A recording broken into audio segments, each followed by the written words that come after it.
My name is Vexel den Kor, and I witnessed the fall of the greatest empire in galactic history. It's not by plague, not by supernova, but by a species that still hadn't figured out faster than light travel when we first encountered them. Humans. Those absolute madmen actually did it. Your Radiance.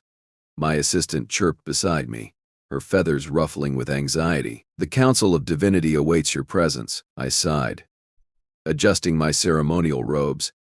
Another day, another proclamation from the self-appointed gods of the Zephyrian Empire. The Empire had ruled for 12,000 cycles, crushing any species that dared question their divinity.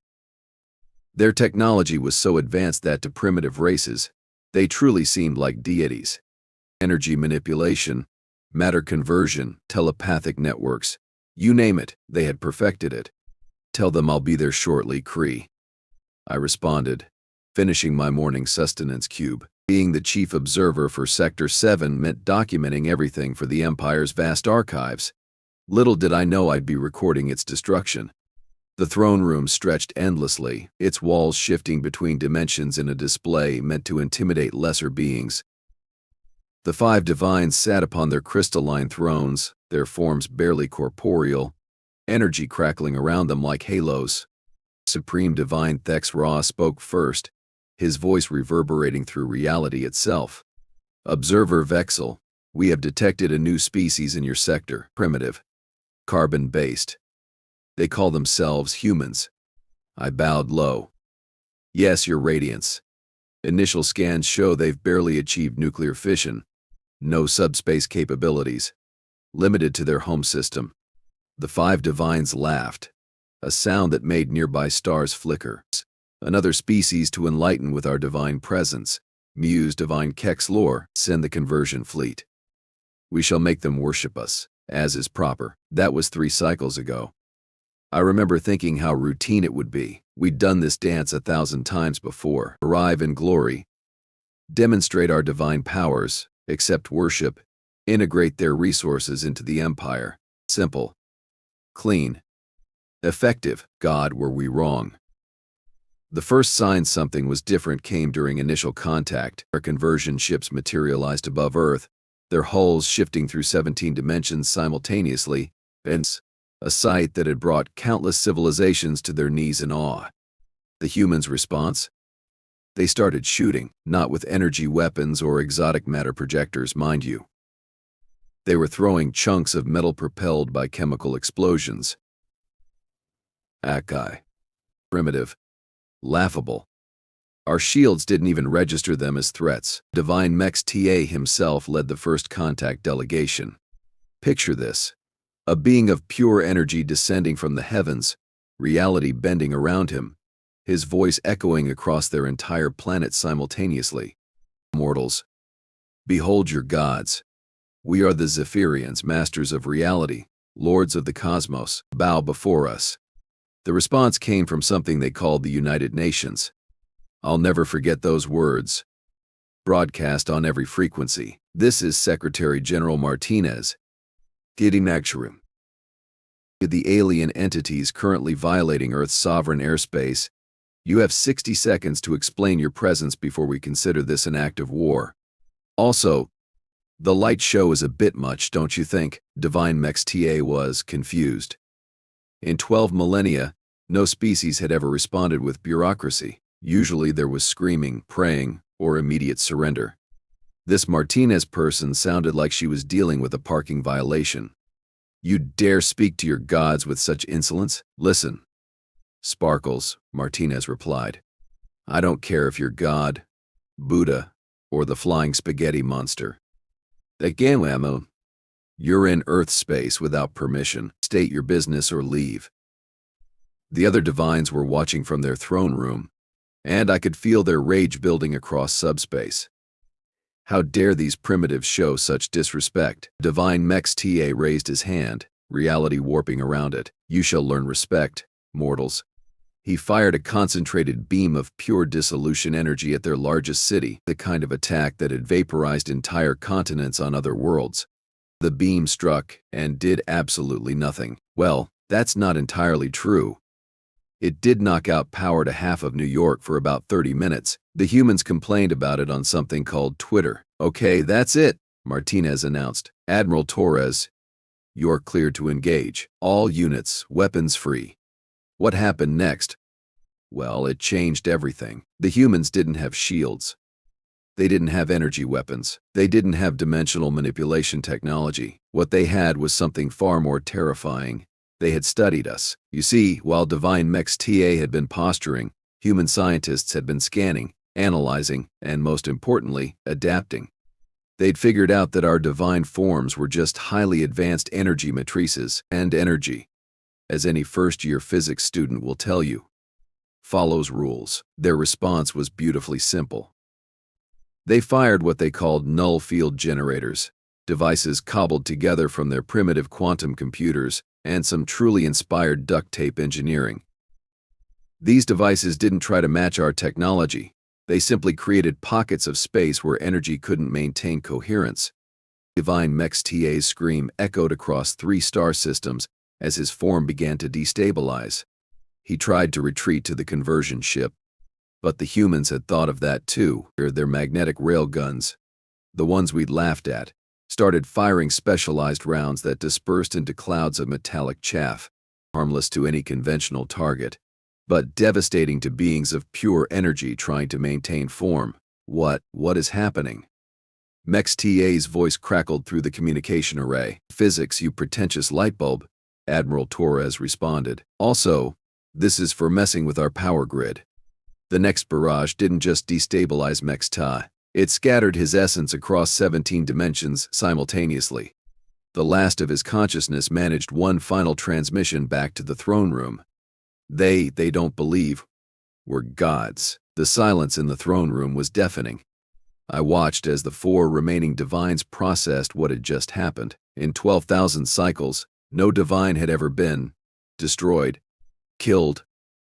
The word didn't even exist in our language for what happened to Mech's TA. Supreme Divine Thex Ra rose from his throne, reality bending around him like a storm.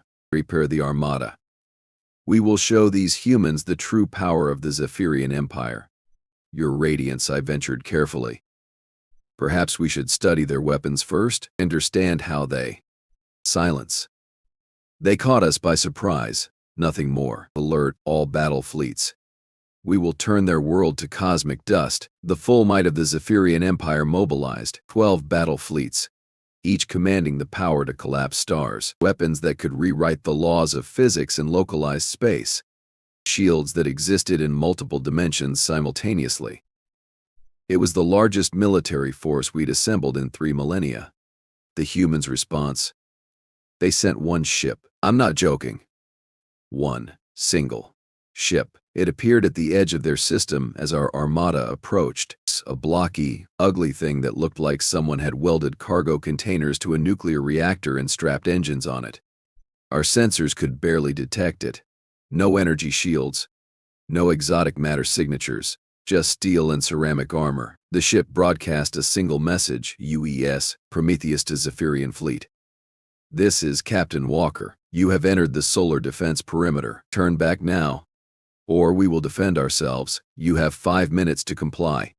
Supreme Divine Thex Ra's laughter shook the command ship. One ship? They send one ship against the might of the gods? Destroy this insult to our divinity. Fleet Commander Yax Val, riding in the flagship's battle throne, gave the order. "All ships, target the human vessel. Show them the folly of defying the Empire." 12,000 weapons fired simultaneously. Beams of pure destruction, singularity projectors, chrono disruptors, reality shears. The combined firepower could have torn a hole in space-time itself. The human ship exploded. For exactly 2 seconds, we thought we'd won. Then the laughter started. It came through every communication channel, every sensor array, every telepathic link. Human laughter. Captain Walker's voice followed. "Did you really think we'd send our actual ship to meet you? That was a decoy filled with our regards. Now, let me introduce you to humanity's special gift. We're really good at holding grudges." The space around our armada suddenly lit up with drive signatures. Not one ship. Not 10, Thousands. They appeared from nowhere, hidden behind some kind of stealth technology our sensors couldn't penetrate. But that wasn't the terrifying part. The terrifying part was that they weren't military vessels. They were civilian ships. Cargo haulers, mining vessels, private yachts, even what looked like a repurposed cruise liner. Each one had been retrofitted with those damned null field generators and magnetic railguns. You see, Captain Walker continued, his voice carrying across all channels, when you showed up acting all high and mighty, threatening our world, you made one critical mistake. You united us. Every nation, every corporation, every backyard inventor on Earth has spent the last month asking one question. How do we kill a god? The Prometheus, the real one this time, emerged from behind Earth's moon. It was even uglier than the decoy, if that was possible. Sensor arrays jutting out at odd angles, weapon ports that looked like they'd been cut with hand tools. The whole thing held together by what I swear was actual welding flux and prayer. The answer, by the way, Walker added conversationally, is surprisingly simple. You hit them with everything you've got, all at once, and you don't stop until they stop twitching. What followed wasn't a battle. It was a dissection.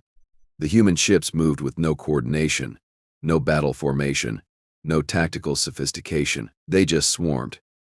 Every ship firing independently, targeting whatever was closest. Our shields, designed to stop coordinated fleet actions and precise energy weapons, couldn't adapt to the chaos. The null field generators didn't work the same way twice. Each human ship had modified theirs differently. Some created expanding bubbles of dead space, others fired focused beams that punched holes in our shields. One enterprising crew had somehow turned theirs into mines that drifted through our formation, detonating randomly. And the kinetic weapons, by the void, the kinetic weapons, rail guns firing everything from iron slugs to frozen sewage. Yes, sewage. Apparently, something called the Waste Management Union had contributed their entire fleet of sanitation ships to the defense.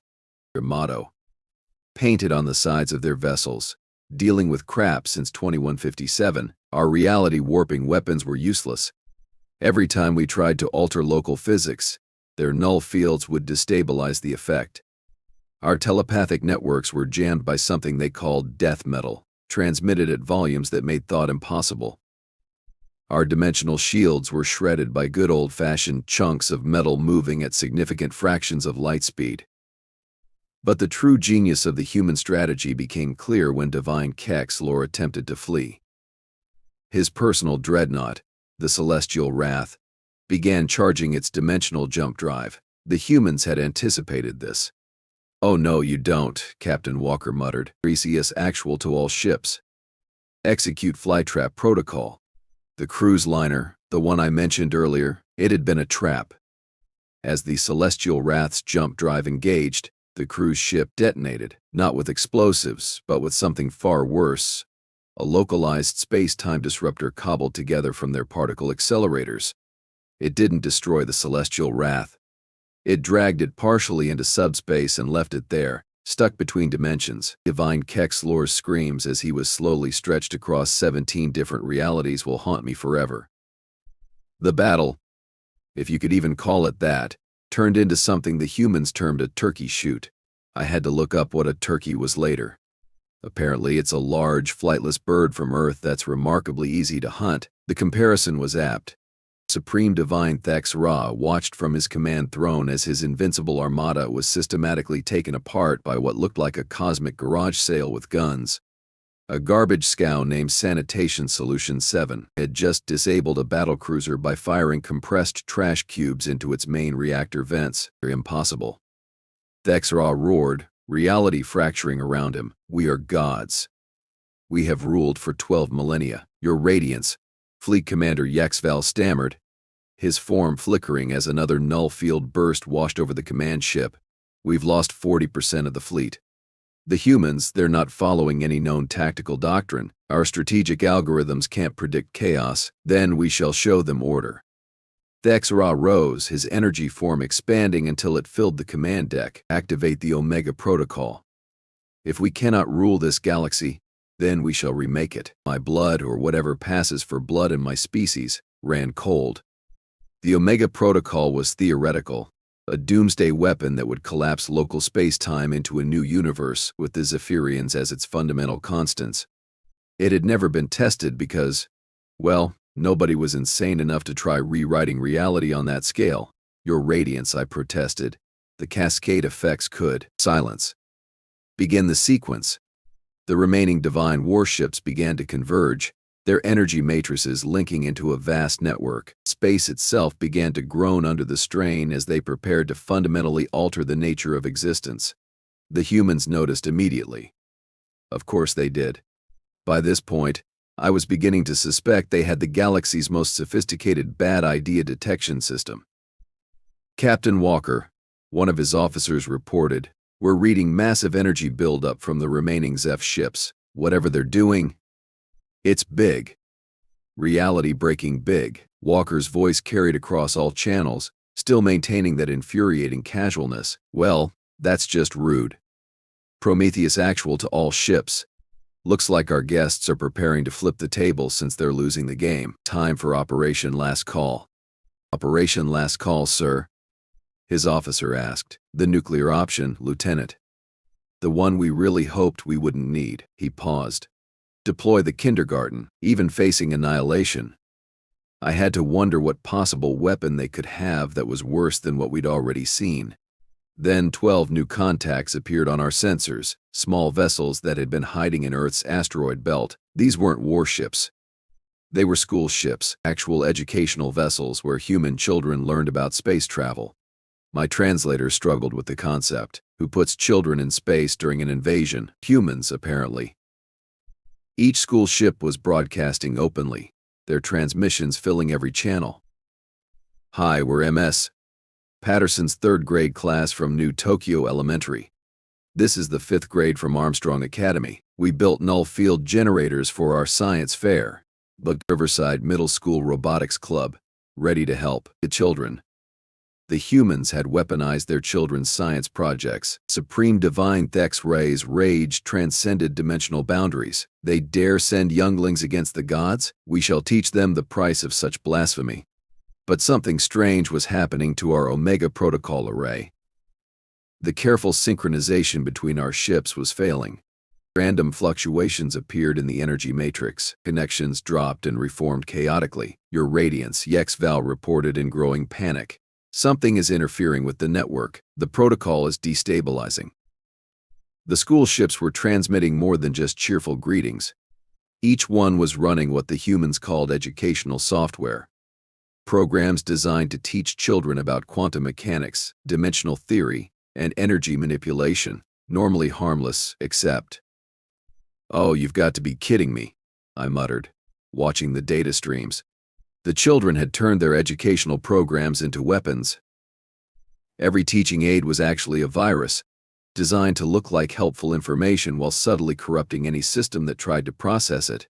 The Omega Protocol, which required precise quantum entanglement across thousands of ships, was being undone by the digital equivalent of finger painting. "My science project is about quantum uncertainty," a young voice announced proudly. "Did you know that observing a quantum state changes it? Watch this." The child's program sent a pulse that caused half our fleet's quantum processors to forget what they were calculating. The Omega Protocol array began to collapse, but not safely. Energy that should have been carefully channeled into reshaping reality was now going everywhere. Gas, Divine Hexmar, aboard the battleship Eternal Dominion, tried to emergency disconnect from the network. Too late. The cascading failure reached his ship just as his drives engaged. The Eternal Dominion didn't explode. It didn't implode. It simply ceased, erased from existence so thoroughly that causality itself forgot it had ever been. "Your radiance," I urged Thexore. "We must abort the cascade." "Never. If we cannot rule, then all shall perish." But the humans weren't done. Captain Walker's voice cut through the chaos. "You know what your problem is? You've spent so long pretending to be gods that you forgot what real power looks like. Real power isn't about breaking reality. It's about understanding it. Prometheus Actual to kindergarten fleet. Show them what you learned about conservation of energy." The school ship's final assault was beautifully simple. They didn't try to destroy our remaining vessels. They just redirected all that chaotic Omega energy back into our own network. Every null field generator on every human ship suddenly reversed polarity, becoming amplifiers instead of suppressors. The feedback loop was instantaneous. The Zephyrian fleet, designed to channel divine power, found itself trying to contain the energy equivalent of a collapsing star. Ships began to overload, their crews scrambling to disconnect from the network, but the human virus programs held the connections open. Conservation of energy, a young voice explained helpfully as another battleship dissolved into component atoms. Energy cannot be created or destroyed, only transformed. We're helping transform you. Divine Vexlor's flagship went next. Its death scream transmitted across 17 dimensions before cutting off abruptly. Then Mexval's command cruiser imploded, taking 3 escort vessels with it. One by one, the mighty Zephyrian armada ceased to exist, undone by their own power turned against them. Supreme Divine Thex Ra stood alone on his command ship, the last of the 5 divines, watching his empire die. His form flickered, energy bleeding from 1,000 null field impacts, but his rage kept him coherent. "You, insects," he snarled. "You dare destroy the divine order? You will burn for this. Your world will." "Oh, shut up already." Captain Walker sounded tired, bored even. "Prometheus actual to all ships. He's all yours, kids." The killing blow came from a 6-year-old named Emma from Mumbai whose science project was about electromagnetic fields. Her program, transmitted through a toy radio she'd modified, sent a single pulse that disrupted Thex Ra's quantum cohesion at exactly the right frequency. The last supreme divine of the Zephyrian Empire didn't die dramatically. He just stopped. His energy dissipated like morning mist, his final words lost in static. The battle was over. The empire that had ruled 12,000 cycles, that had crushed civilizations and claimed godhood, had been destroyed by a species that still used chemical rockets and thought duct tape was humanity's greatest invention. The human fleet, that chaotic collection of cargo haulers, school ships, and sanitation vessels, hung in space amid the quantum debris of our armada. Then Captain Walker's voice broadcast on all frequencies. "This is Captain Walker to any remaining Zephyrian forces. Your gods are dead. Your fleet is gone. You have 2 choices: surrender unconditionally, or we'll let the kindergartners design phase 2 of our defense. Trust me, you don't want to see what they've planned for show until tomorrow." I was the highest-ranking Zephyrian survivor, which made the choice mine. Looking at the sensor readings of human children already excitedly planning new science projects, the decision was easy. "This is Observer Vexel Core," I transmitted. "We surrender. Unconditionally. Please, no more kindergartners." The humans accepted our surrender with surprising grace. No revenge, no humiliation, just matter-of-fact efficiency. Duh. Within hours, human ships were providing aid to damaged Zephyrian vessels, their medics treating our wounded, their engineers helping stabilize our failing systems. "Why?" I asked Captain Walker during the formal surrender ceremony. "Why help us after what we tried to do?" Walker shrugged, a uniquely human gesture I'd learned to recognize. "Because that's what humans do. We fight like hell when threatened, but once the fighting's done, we'd rather make friends than corpses. Besides," he grinned, "you're going to need all the help you can get." "What do you mean?" Well, you've spent 12,000 years telling everyone you were gods. The news that a bunch of humans in jury-rigged ships took you down, that's already spreading across the galaxy. You're going to have a lot of formerly oppressed species looking for payback." He was right, of course. Within days, reports came in of uprisings across former Zephyrian space. Species we'd subjugated for millennia suddenly realized their gods were just advanced aliens with a superiority complex and really poor tactical planning. "Don't worry," Walker added. "We'll help you negotiate. Humans are pretty good at that too. Plus, we've got some experience with the whole former empire dealing with independence movements thing. Ask the British. They'll tell you all about it." I didn't understand the reference then, but I would learn. Humans, it turned out, had a rich history of taking down would-be gods and empires. We were just the latest in a long line. As I write this, 3 cycles later, the galaxy has changed beyond recognition.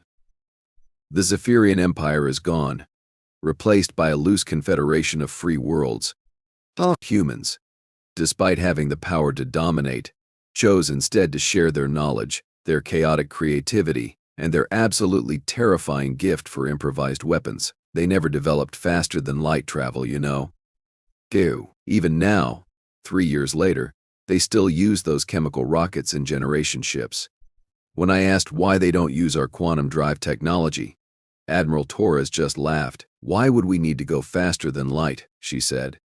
"We've got null field generators that can shut down any threat, kinetic weapons that ignore shields, and a whole generation of kids who think quantum physics is a fun playground activity. Besides, the journey is half the fun. That's humans for you." They destroyed the greatest empire in galactic history not because they had superior technology, but because they refused to accept that they couldn't. They looked at beings who claimed to be gods and said, "Prove it." When we tried, they took our best shot, laughed, and hit back with garbage scows and grade school science projects. The worst part, they genuinely meant it when they said they'd rather be friends. Earth is now the unofficial capital of the new galactic order, not through conquest but because everyone trusts them to be fair mediators. After all, any species crazy enough to weaponize kindergartners is probably too dangerous to make angry, but also too straightforward to be truly malicious. The 5 divines are gone. The Empire is dust. And somewhere on Earth, a 6-year-old named Emma has a medal from the United Earth Defense Force hanging on her wall, right next to her report card. The age of false gods is over. The age of humanity has begun, and may the void help us all. Because if this is what they can do with chemical rockets and duct tape, I shudder to think what they'll manage once they figure out proper technology. My name is Vexel Van Kor, former chief observer of the fallen Zephyrian Empire, current ambassador to the Terran Confederation, and I sleep very soundly at night, knowing the humans are on our side. The alternative is simply too terrifying to contemplate.